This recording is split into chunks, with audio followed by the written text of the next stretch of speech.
Hello, my friend. This is Clyde.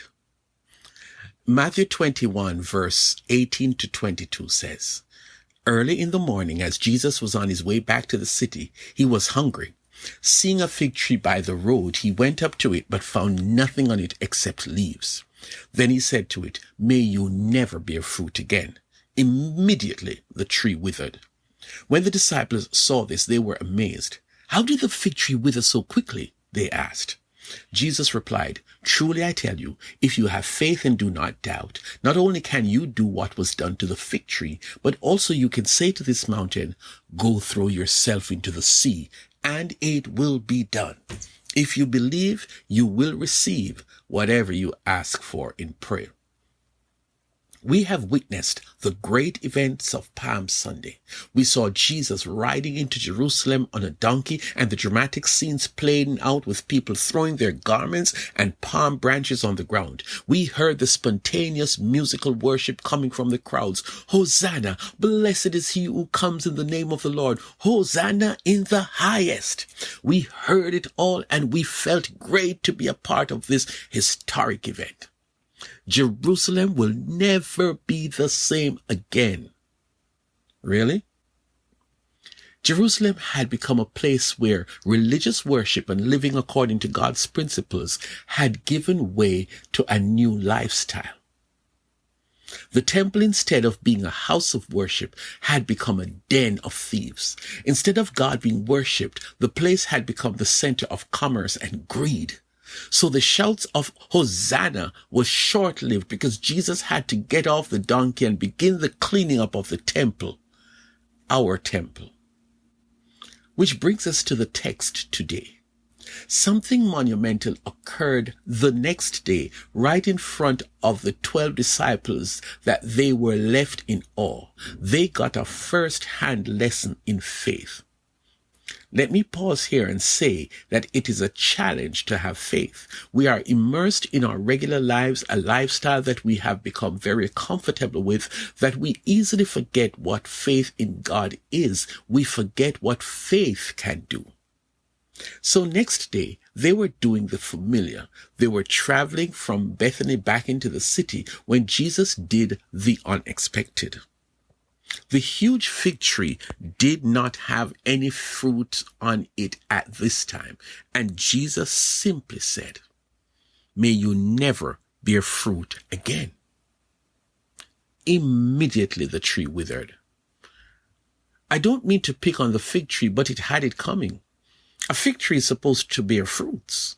That is its purpose. But on this occasion, it failed in its purpose. It embarrassed the community of fig trees.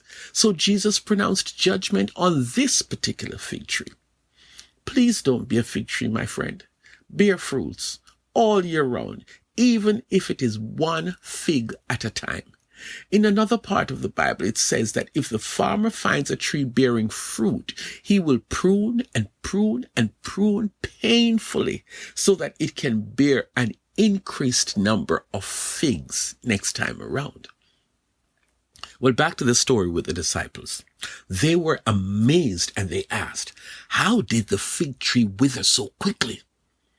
People expect you to decline with age, but they are so surprised when the withering occurs immediately. So they ask the "how did it happen" question. This is the main thing that we need to zero in on. On this day after the events of Palm Sunday, Jesus made use of an opportunity to teach about faith. He said that if you have faith, you could do it too. You could speak over the fig tree and it would die too, but you have to have absolute faith. If you have doubt, then the amount of required faith is depleted. The presence of doubt in your heart compromises and dilutes your faith. If you're going to act in faith, then get rid of doubt. Every ounce of doubt must be eradicated from your system, and faith must have total occupation of your heart. That kind of faith will do the expected and the unexpected. That kind of faith can cause fig trees to wither, but you cannot live by faith only to cause fig trees to wither. Your faith is not limited to the normal or the easy part of life or the same old, same old. That same faith can energize you to look at this mountain and tell it, go throw yourself into the sea. It will happen. Remember, all of this is incumbent on your faith that is not mixed with doubt. My friend, Jesus was radical about faith. It is unheard of speaking to a real mountain to be removed and it happens. But is it possible? Is it possible that little old me can have faith and speak something impossible and it will happen? I thought only Jesus could do that.